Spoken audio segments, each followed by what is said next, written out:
The shocking truth: Carly's world crumbles as Jocelyn's secret life explodes.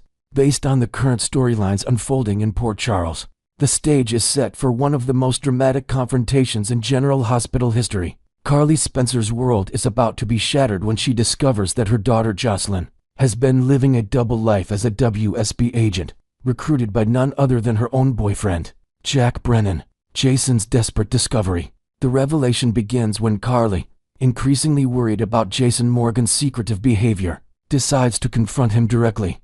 Jason has been carrying the heavy burden of knowing Jocelyn's true circumstances ever since he rescued her and Agent Vaughn from their dangerous mission in Croatia. The weight of keeping this secret from his best friend has been eating away at him, especially knowing how Carly would react to learning her daughter has been placed in mortal danger. When Carly corners Jason at his penthouse, demanding answers about his recent strange behavior and cryptic comments, Jason realizes he can no longer keep the truth from her. "Carly, there's something you need to know about Joss," Jason begins, his voice heavy with dread. He explains how he discovered Jocelyn working as a WSB agent during the Croatian mission, how she had been secretly recruited by Brennan months ago, and how she had already been forced to kill in the line of duty. The color drains from Carly's face as Jason reveals the full scope of Jocelyn's involvement with the WSB. Not only has her daughter been living a lie, but she has been thrust into a world of international espionage and violence that Carly never wanted any of her children to experience. The revelation that Brennan, the man she has been falling in love with, orchestrated this entire deception hits her like a physical blow. Jocelyn's unsuspecting return. Meanwhile, Jocelyn returns to Port Charles from her mission with Agent Vaughn, believing her secret remains safe. She has no idea that Jason has already exposed everything to Carly. Fresh from the traumatic experiences in Croatia, where she was forced to shoot an assassin and witness Vaughn strangle a man, Jocelyn is struggling with the psychological aftermath of her actions. She's also dealing with the complicated emotions surrounding her growing relationship with Vaughn, their night together having deepened their connection in ways that blur the professional lines of their partnership. As Jocelyn walks through the door of her mother's penthouse, she's unprepared for the storm that awaits her. Carly is standing there, her face a mask of barely controlled fury and devastation. Without warning, Carly's hand connects with Jocelyn's cheek in a resounding slap that echoes through the room. "How could you do this to me?" Carly demands, her voice shaking with emotion. "How could you lie to my face for months? How could you put yourself in that kind of danger without telling me?" The confrontation unfolds. Jocelyn, shocked by the slap and realizing her secret is out, immediately tries to explain. But Carly is beyond listening to reason. She demands to know every detail of how Jocelyn became involved with the WSB. And when Jocelyn reveals that it was Brennan who recruited her after she killed Cyrus Renault, Carly's anger reaches a boiling point. "Jack did this." Carly's voice rises to nearly a scream. "The man I trusted, the man I was falling in love with, manipulated my daughter into becoming a spy." Jocelyn tries to defend her decision, explaining how she felt she had no choice after killing Cyrus in self-defense, and how Brennan offered her a way to channel her need for justice. But Carly sees it differently. She sees a predatory older man who took advantage of her daughter's trauma and vulnerability to recruit her for his own purposes. "You're out," Carly declares with finality. "You're leaving the WSB immediately, and you're never going back. I don't care what agreements you signed or what Brennan says. You're done with that life." The final confrontation with Brennan. Armed with the full knowledge of Brennan's betrayal, Carly storms to his WSB office for what will be their final confrontation. Brennan, who has been feeling increasingly guilty about putting Jocelyn in danger, especially after nearly losing her in Croatia, knows this moment was inevitable. When Carly walks into his office, Brennan can see the fury radiating from her. "Carly, I can explain," he begins, but she cuts him off immediately. "Explain what, Jack?" "How you used our relationship to get close to my daughter. How you manipulated a grieving young woman into becoming a spy. How you sent her on dangerous missions that could have gotten her killed."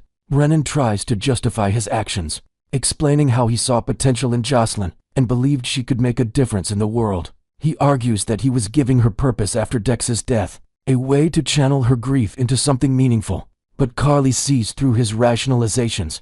"You lied to me every single day," Carly says, her voice deadly quiet. "You looked me in the eye, told me you cared about me and my family, all while you were putting my daughter in mortal danger.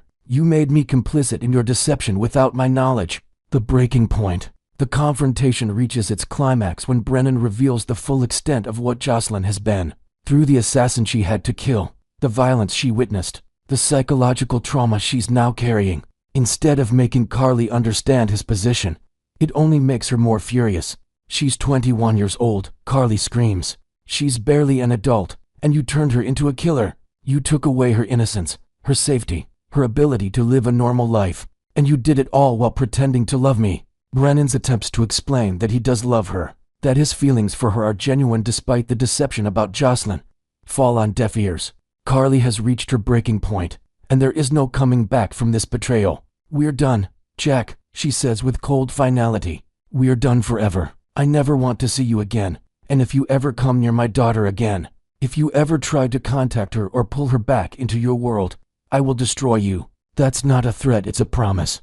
The aftermath. As Carly walks away from Brennan's office, she knows that her life has been fundamentally changed. The man she was beginning to trust, perhaps even love, has betrayed her in the most personal way possible. He didn't just lie to her, he endangered the most precious thing in her world, her daughter. The revelation forces Carly to confront some uncomfortable truths about her own life and choices.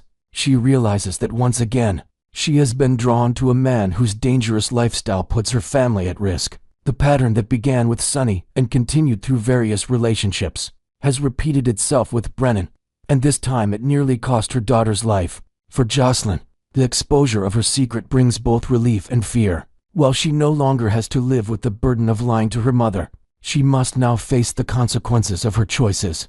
The psychological trauma from her missions, combined with her mother's fury and disappointment, creates a perfect storm of emotional turmoil. The ripple effects. The fallout from these revelations extends far beyond just Carly, Jocelyn, and Brennan. Jason must deal with the guilt of being the one to expose Jocelyn's secret, even though he knew it was the right thing to do. Sunny, when he learns what happened, will likely want revenge against Brennan for manipulating the Corinthos family. Anna Devane, who had warned Brennan about the dangers of mixing his personal and professional lives, will have to deal with the operational fallout of losing an asset and the potential exposure of WSB operations. The relationship between the WSB and the Port Charles community, always tenuous, becomes even more strained. For Brennan, the loss of Carly represents more than just a romantic relationship gone wrong. It's a fundamental reckoning with his choices and priorities. His decision to recruit Jocelyn may have been operationally sound from a WSB perspective, but it has cost him the woman he loves and potentially exposed him to retaliation from one of Port Charles' most powerful families. A new chapter. As the dust settles from these explosive revelations, each character must find a way to move forward. Carly must rebuild her relationship with Jocelyn while helping her daughter heal from the trauma she's experienced. The trust between mother and daughter will need to be carefully reconstructed, as Carly learns to accept that her daughter is no longer the innocent college student she once was. Jocelyn faces the challenge of reintegrating into civilian life after experiencing the intense world of international espionage. Her relationship with Vaughn becomes complicated as she's forced to leave the WSB, potentially ending both her professional and personal connection to him. She must also deal with the guilt of having deceived her family and the ongoing psychological effects of the violence she's witnessed and participated in. The events set in motion by these revelations will continue to reverberate through Port Charles, affecting relationships and alliances for months to come. Trust, once broken, is not easily repaired, and the Spencer family will need time to heal from this devastating betrayal. This storyline represents a turning point for all involved, marking the end of Carly and Brennan's relationship, while opening new chapters in the lives of the Spencer family. The truth, as painful as it is, finally allows them to move forward honestly, even as they struggle to pick up the pieces of their shattered trust and broken hearts.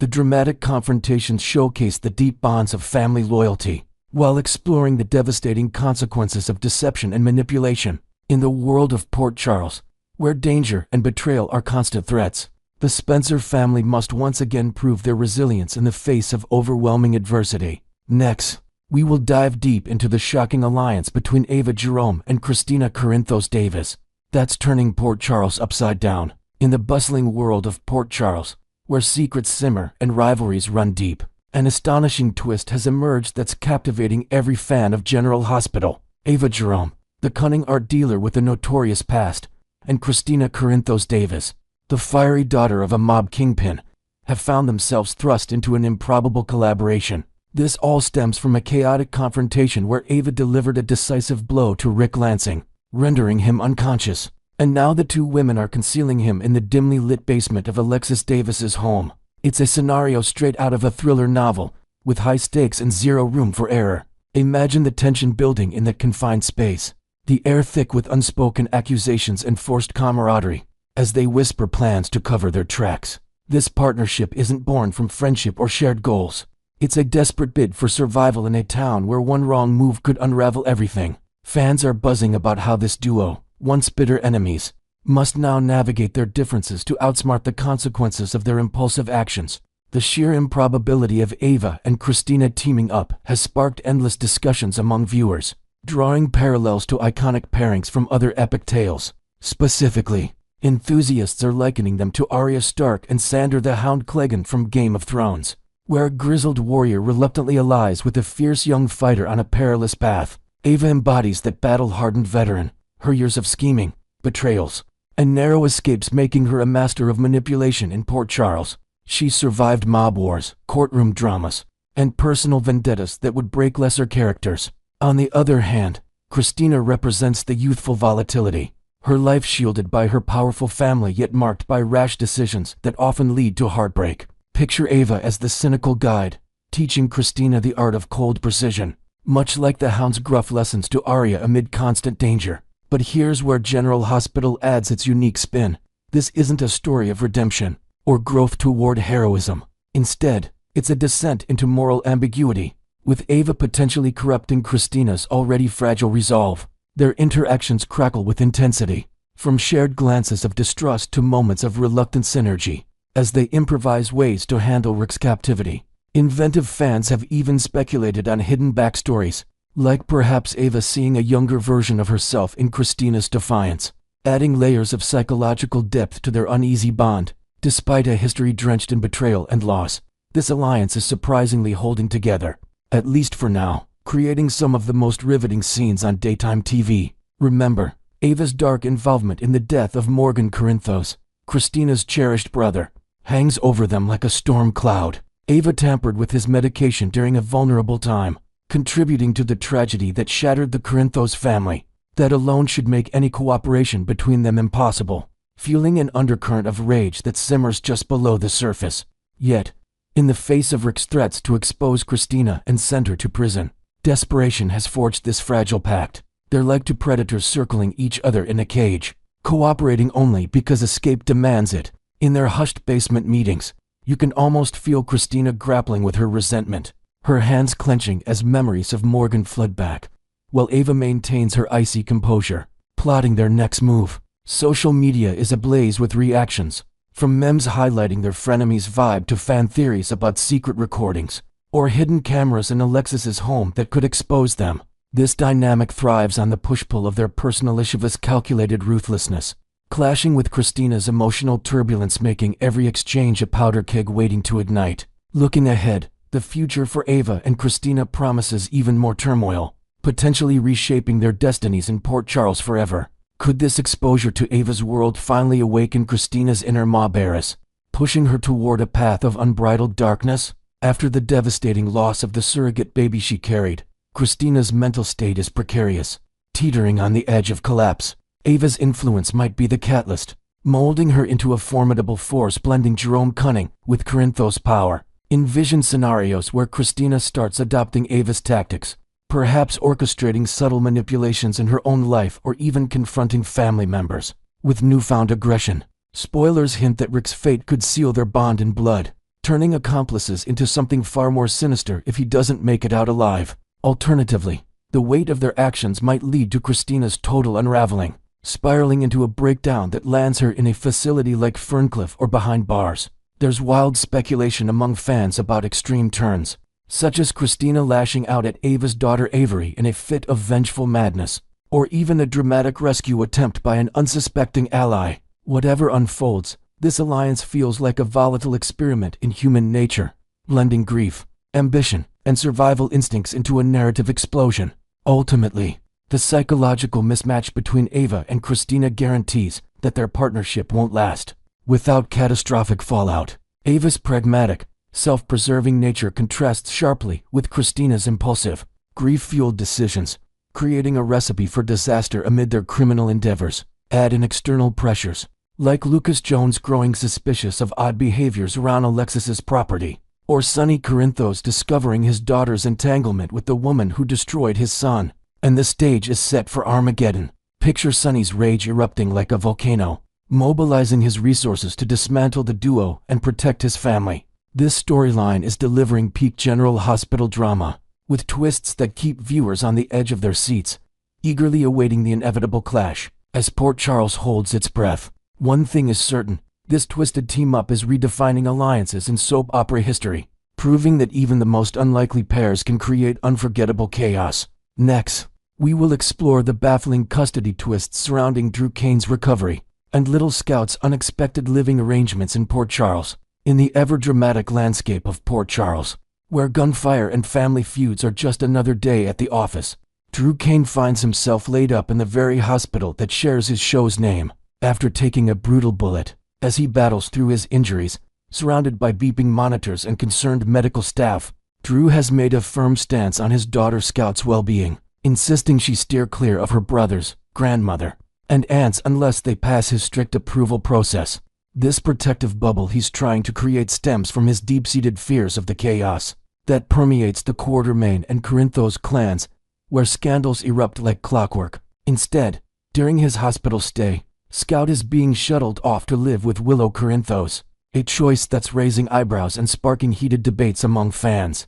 Picture the young girl, with her innocent curiosity, suddenly thrust into Willow's home environment, complete with its own undercurrents of tension from recent breakups and betrayals. This setup isn't just a temporary fix.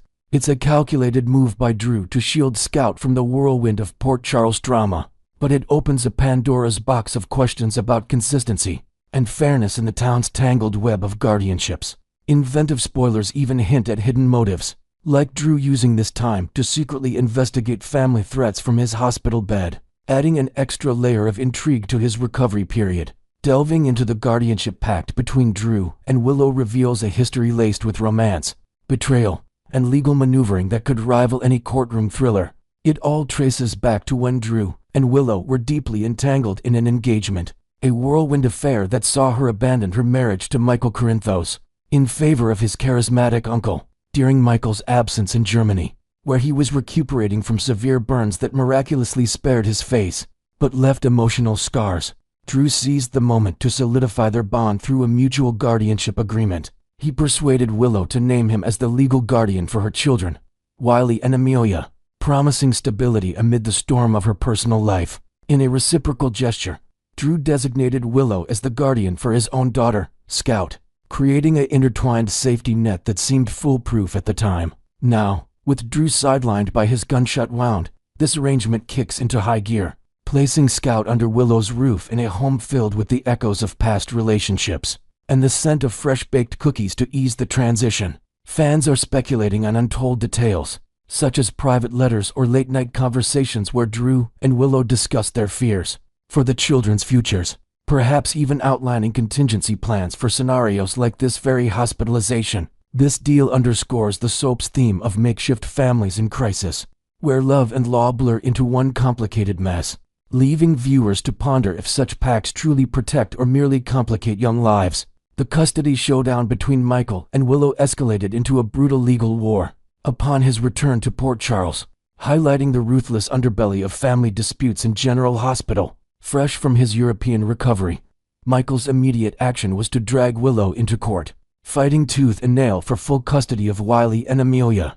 Through a series of shadowy maneuvers, think anonymous tips, biased expert testimonies, and perhaps even forged documents that painted Willow in the worst light. Judge ruled her as mentally unstable and a potential danger to her own offspring. This verdict stripped her of everyday access, branding her unfit in the eyes of the law despite her evident love and dedication. Yet, in a twist that defies logic, the same system deems Willow perfectly suitable to care for Scout, Drew's daughter, during his convalescence. Imagine the courtroom echoes still ringing as Willow navigates this double-edged sword, her heart aching for her biological children while stepping into a maternal role for another. Creative fan theories invent scenarios where Michael's influence swayed the judge through Quartermaine connections, or perhaps Willow's quiet resilience in the face of adversity is what allows her this sliver of guardianship privilege. This disparity fuels endless online discussions, with viewers dissecting every legal loophole and wondering if Willow's unstable label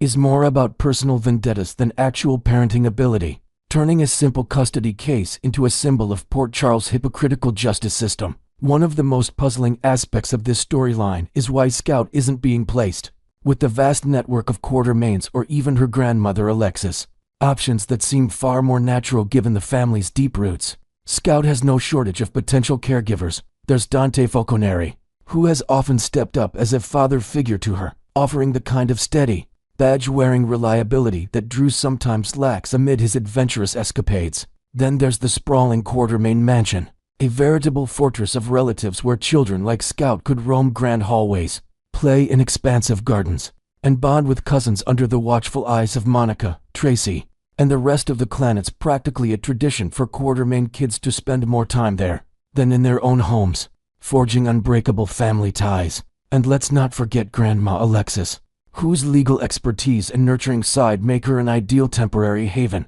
even if she's currently preoccupied with her own clandestine issues, like the mysterious dealings involving Rick Lansing locked away in her basement. Though the courts remain blissfully unaware, envision Scout thriving in these environments, perhaps learning piano from Brooklyn or sharing stories with Sam, instead of being isolated in Willow's care. Invented elements from spoilers circles suggest Drew's reluctance stems from a buried family secret, like a long-lost Quartermaine artifact that could endanger Scout, or Alexis's hidden health concerns that make her unavailable. This choice baffles fans, prompting questions about Drew's true priorities and whether his decisions are driven by control rather than Scout's best interests, amplifying the soap's exploration of fractured family dynamics. At the heart of this custody conundrum lies a glaring double standard in Port Charles rules, one that exposes the inconsistencies plaguing Michael and the entire system. If Willow is trusted enough to house and nurture Scout, providing her with bedtime stories, school routines, and emotional support, then why is she barred from even supervised visits with her own flesh and blood? Wiley and Amelia. This hypocrisy shines a spotlight on Michael's role as Scout's cousin. He's apparently fine with his young relative living under Willow's roof, sharing meals and daily life, yet he draws an ironclad line when it comes to his ex-wife interacting with their shared children. It's as if the town's legal framework bends to personal grudges, allowing Willow's redemption in one context while punishing her in another. Fans are inventing dramatic what-if scenarios, like a secret alliance between Michael and Drew to maintain control over the family narrative, or perhaps Willow uncovering evidence to challenge the custody ruling, leading to explosive confrontations. This uneven application of rules not only frustrates viewers, but also mirrors real-world debates on parental rights, making General Hospital's storyline a compelling lens on fairness, forgiveness, and the messy intersections of love and law in a place where no secret stays buried for long. As Drew heals and the custody battles simmer, Port Charles residents and fans alike wait breathlessly for the next revelation that could upend everything once more.